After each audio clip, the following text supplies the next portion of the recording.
আমাকে দুশ্চিন্তা দিতে তোর একটু বিবেকে আটকাই না? বাবা তোমাকে সব কথা তো বলি না, বললে আবার তুমি রাগ করবা। তাহারে তো না বললে আমি বুঝবো কি করে রে তোর কি হয়েছে কি না হয়েছে? কাকা একটা কথা বলবো যদি কিছু মনে না করো? বল, তোদের কথায় আর কি মনে করবো আমি? ঘরে হওয়া সৎ মা মানে আপনার বউ সব সময় ওকে জ্বালা যন্ত্রণা করে। এবার আপনিই বলুন, আপনার ছেলে তো জ্ঞানমান হয়ে গেছে, এবার সে সৎ মা, সে যদি একটা উল্টো পাল্টা ভাষা করে তাহলে সেটা কি আপনার ছেলেরা সহ্য হবে বলেন? আর সেই দুঃখেই আপনার ছেলে বাড়ি ঘর গেছি না। বুঝতে পারছি, কিন্তু আমার তো কিছু করার নাই না, আমি কি করবো বল? কিছু করার নাই মানে বউটাকে শাসন করতে হবে না তোমাকে, তোমার বউ তোমাকে? তোরা বুঝিস না রে, সেই জন্য বলছিস। সব বুঝি গো বাবা, বা সব বুঝি। তুমি যদি আমার সৎ মাকে মারো তাইলে তোমাকে কাছে শুইতে দেবে না, সেটা আসল কথা বলো কেন? সেই জন্য তুমি শাসন করতে পারো না। ওসব ফালতু কথা। ওটা যদি ফাইল হয় তাহলে আসল কথাটা কি? আসল কথা হচ্ছে ও জ্ঞানমান ছেলে, ও ইনকাম পাতি করে না বলে ওর সৎ মাকে ট্যাগ ঝাল করে। আমি সেটা বুঝি, কিন্তু বুঝিও আমার কিছু করার নাই। আমি বাড়ি ঘর যাবো না বাবা, তুমি তোমার বউলে সুখে শান্তি ঘর সংসার করো গা। আমি জানবো আমার পুরো ভাগ্যটা এইটাই আছে। কাকা বাবু একটা কথা বলবো? বল। আপনার ছেলে হচ্ছে আমার বন্ধু, আর আমি বন্ধু হয়ে বন্ধুর কষ্টটা বুঝি, তাই বলছি বাড়া জন্ম যখন দিয়েছেন কর্ম একটা করে দেন ছেলেটাকে। কি কর্ম করে দেবো বল? দেখে শুনে একটা ভালো দেখে মেয়ে দেখে ছেলেটার বিয়ে দিয়ে দেন। যে আপনার ওই ডোম পাড়াতে যে 2.5 কাঠা জায়গা আছে ওখানে একটা বাড়ি করে দেন ওকে। দূর বাড়া, ও 2.5 কাঠা জায়গাটা আমি ভবিষ্যতের লেগে রেখেছি, যদি আমাকে বুড়ো বয়সে কেউ না দেখে তখন ওই জায়গাটা বেঁচে কিনে আমি খাবো। জায়গাটা বেঁচে কিনে খাবা, আর তোমার ছেলেটা যেভাবে পথে পথে দৌড়ি বেড়াচ্ছে সেটা দেখবা না? ওকে তো আমি প্রথমেই বলেছিলাম যে কেরালা চল যা, রাজমিস্ত্রি জুগারি কাজে, খাওয়া দাওয়া পাবি, রুমও পাবি, আবার 800-900 টাকা করে মজুরি।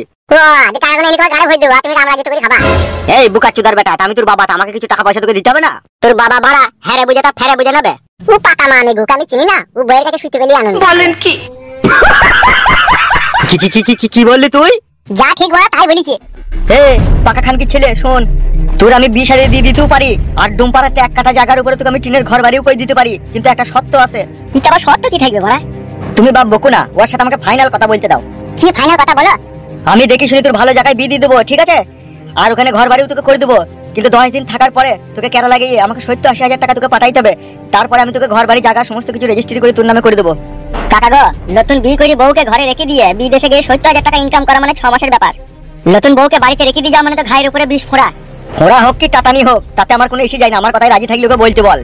বিয়ে 10 দিন পরে যেতে হবে কেন? মাস বিয়ে পরে গিয়ে টাকা ইনকাম করে পাঠিয়ে দিলে হইতো না? 2 মাস পর যাবি তো? শিওর কথা দিছিস তো? হ্যাঁ যাবো। মনে রাখিস 70,000 টাকা আমার হাতে ক্যাশ না পাওয়া পর্যন্ত আমি জায়গা ঘর বাড়ি তোকে রেজিস্ট্রি করবো না।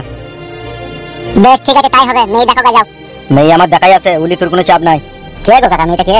এ বাল, বিয়ের সময় দেখতে পাবি কে ক্যামেরা হিনা তো বড়া। তাইলে তো একবার বাড়ি আই রে। বেশ চলো।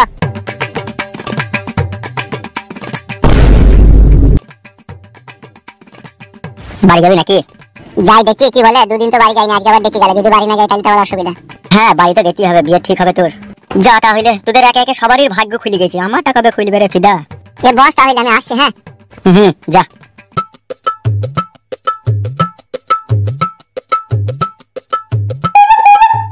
একটা রাস্তা কিন্তু আছে সাদা, ও যদি বিয়ে শাদী করে কেরালা চলে যায়, এই ফাঁকের তালে কিন্তু ওর বউকে লাগানো হবে।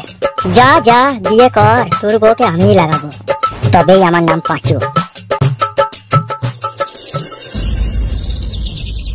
বাল আমার, কতদিন পরে আজকে বাড়ি যাবো রে, এতদিনে শ্বশুর বাড়ি থেকে বড় মুক্তি পেলাম। শ্বশুর বাড়ি লোকের কাছে কত আরাম আয়েশের হয়, আর আমার কাছে কাদা মনে হচ্ছে জুমের বাড়ি। বাল আর কোনোদিনও আইবো না কাদা। বউ বড় আবার কোথায় গেল, তাড়াতাড়ি আসাবাদ দিন। খেদা কপালি মাগি রে, সব জায়গাতে লেট করছে, ভাল লাগে না, কপাল চিনচিন করছে। কই রে কাদা কপালিটা? হই আমি মনে রেহি সদাই কান্দিয়া কান্দিয়া, কবে আসবি শ্বশুর বাড়ি রে বাড়ি রে। মনে বলে বাড়া আসব, বাড়া যাই জলিয়া রে, বাড়া যাই জলিয়া রে।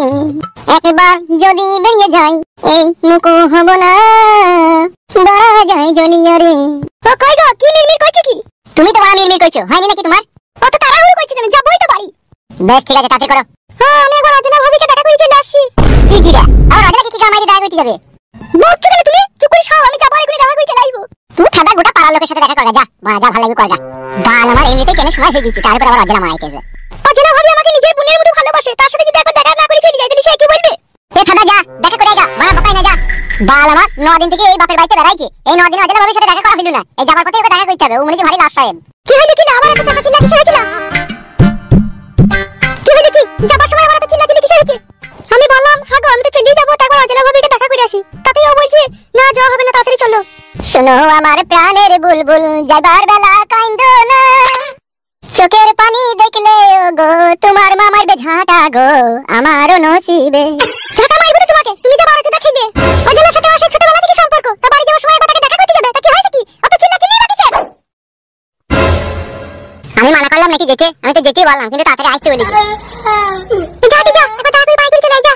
না, আমি আর যাবো না। ও যখন মারাই করেছে তখন আমি আর যাবো না। এমন ছেলে জীবনটা আমার জ্বলিয়ে দিল এই কটা দিনে। যাও যাও যাও, তাড়াতাড়ি চলে আইবা। তবে তুমি ভালো করে বললেই হইতো, অত চিল্লানোর কি দরকার ছিল? ভুল হয়ে গেছে বউ, তোমার পায়ে ধরে ক্ষমা চাইবো বউ। আর নাইলে তুমি আর তোমার মামার মাথায় ঝাঁটা মারো বউ। অন্যায় করে ফেলেছি বলছি, অজলাকে দেখা করতে যাওয়া। কত ঝিলিমিলি করো কেন তুমি? সহ্য হয় না গো শাশুড়ি মা, সহ্য হয় না। 10 দিন বিয়ে হইলো না, এখনো হলুদের গন্ধ গেল না গায়ে থেকে, সহ্য হয় না। এখন এটা সারাটা জীবন পড়েই আছে, একসাথে কাটাকাটি করে। এখন থেকে যদি এরকম করো, কাকে বলছিস মা? ও দুটো কানে ফুটু, এই কান দিয়ে একটা কথা ঢুকে ওই কান দিয়ে বেরিয়ে যায়। কই যাও গো, শোনো বউ, যাও তাতে দেখা করে চলে এসো, যাও। আমি বলছি কেন, যাও যাও যাও। এই চলে যা, চাই করে দেখা করে বাইক করে চলে যা। বেশ আমি আসছি, আমার ওই লাল শাড়িটা ছাদে মেলা আছে, শুকিয়ে গেলে আমার এই একটা চিটে ভরে দিবি। বেশ যা, আমি ভরে দেবো, যা। শোনো বাপ জামাই, একটা তোমাকে স্পষ্ট কথা বলছি। এই পৃথিবীতে বিয়ে শাদী করে যে সমস্ত ছেলেরা সুখে সংসার ঘর সংসার করছে, মনে রেখে দিও তারাই বিবির কথা শুনে। আর যে ছেলেরা বইয়ের কথা শুনে না, তাদের সংসারও হয় না। শুধু আমি বিটির মা বলে বলছি না, এইটাই আসল সত্যি, বুঝলা বাপ? হ্যাঁ বুঝতে পেরেছি শাশুড়ি মা। বিটি আমার গুণের বিটি, বিটিকে মানেই গুছিয়ে চলবা, দেখবা জীবনে সুখ শান্তি পাবা। তোমার ভাগ্য ভালো বাপ জামাই, আমার বিটি তোমার বউ হয়েছে। শুধু নিজের বিটি বলে বলছি না, রূপে গুণে সব দিক দিয়ে ও একদম ফার্স্ট ক্লাস। সে আমি সব জানি গো শাশুড়ি মা, বলে কোনো আমার কোনো অসুবিধা হয় না আর হবেও না। আর অসুবিধা করবাই বা কেন? দূর খাদ্দা পালানো বাদ দিয়ে মনে হয় খাইছি খাই। বাড়ি গিয়ে ফোন করবা, ঠিক আছে? হ্যাঁ তা ফোন করবো না, যেতে যেতে 2-3 বার ফোন করবো, ট্রেনেই ফোন করবো। বেশ ঠিক আছে, বসো, ও আসুক, এই লিয়ে তখন চলে যাবা। বেশ বেশ। তোর মতো শাশুড়ি গেল কোনো শালার কপালে না জুটি রে।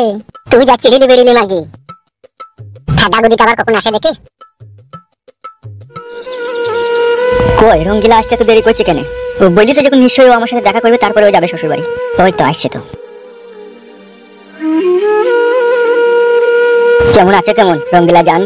ভালোই আছি, তুমি কেমন আছো? তুমি তো ভালো থাকবেই গো জান। তুমি হয়তো জানো না রঙ্গিলা, তুমি আমার জীবন থেকে যেদিন থেকে চলে গেছো, সেদিন থেকে দিনের বেলাতেই রাতের অন্ধকার নেমে এসেছে আমার জীবনে। শোনো, আমার দিকে তাকাও। তুমি একটা ভালো দেখে শুনে বিয়ে করে নাও। কেন তুমি আমার জন্য এত কষ্ট করবে বলো? বিয়েটাই যদি মানুষের জীবনের সব সমস্যার সমাধান হতো, তাহলে কেউ প্রেমিকার জন্য বছরের পর বছর দিনের পর দিন কাটাইতো না। ওগো পাগল প্রেমিক, আমার কথা শোনো। এখন তো বুঝার চেষ্টা করো, আমি অন্য একজনের হয়ে গেছি। আর কখনো কোনোদিনও তোমার হতে পারবো না, সেটা কেন বুঝতে চাইছো না তুমি? রঙ্গিলা গো, কত সহজেই তুমি আমায় পর করে দিলে। একবারও আমার কথা ভাবলে না।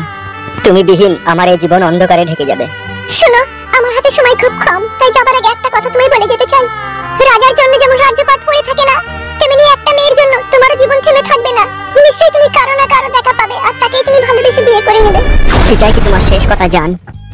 এটাই আমার শেষ কথা। তুমি ভালো থেকো, আমি আসছি।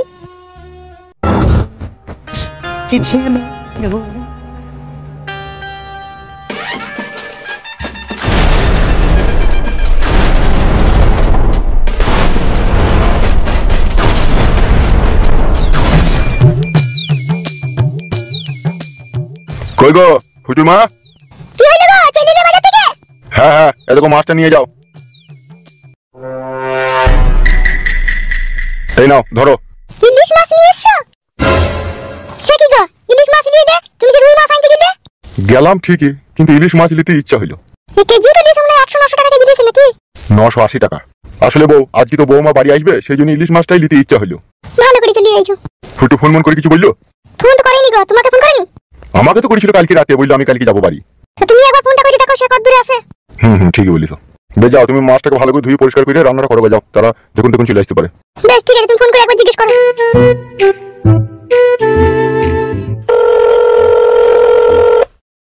হ্যাঁ আব্বা, বলো কি বলবে? বলছি কত দূরে আছিস, কত দূরে রে, আর আসতে কতক্ষণ লাগবে? দাঁড়াও, এখন গেছে, এখন লোকের সাথে সাক্ষাৎ করে আসো।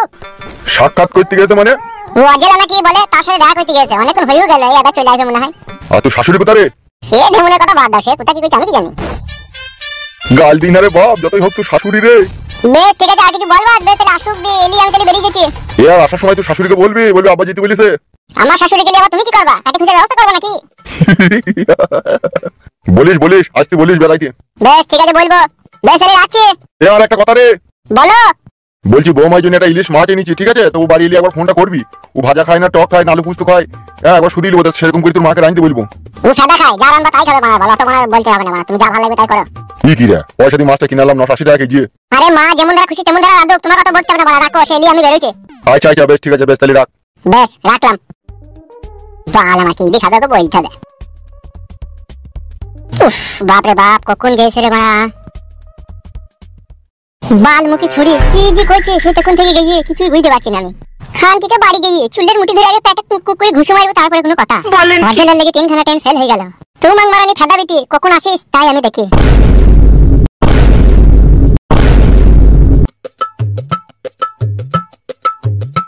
বাপুটা এসো বাবা এসো, চলো। শোনাবো আর কেউ বাকি আছে দেখা করতে? আবার কে থাকবি গো, কেউ নাই, চলো।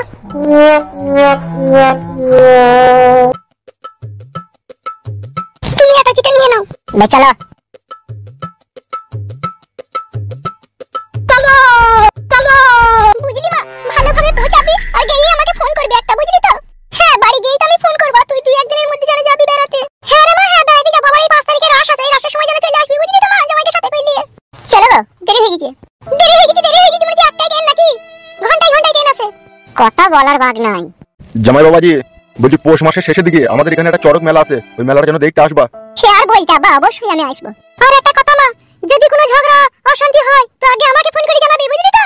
কাকি ঝগড়া অশান্তি করবেই বা কেন, আর ঝগড়া অশান্তি হবেই বা কেন? আমাদের জামাই ভালো জামাই যে। তবু বলে রাখছি রে খেপা, যদিও হয় তা আমি ওর মা তো আমাকে বলবে না। এ মা, তো কোনো চিন্তা করিস না, আমি ঝগড়া অশান্তি করবো না। ঝগড়া অশান্তি হইলে আমি তো তোকে বলবো। বেশ ঠিক আছে, সাবধানে যা তাইলে। এই জায়গা বলেন কাকা।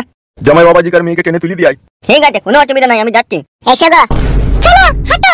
বাড়ি চো মাং মারানি মাগে, তারপর চলের মুঠি ধরে কাক করে দেবো তোকে। চলো, আমার হ্যাপলা করে মতো দাঁড়াইলে কেন? চলো। হ্যাঁ শোনাবো, এসো।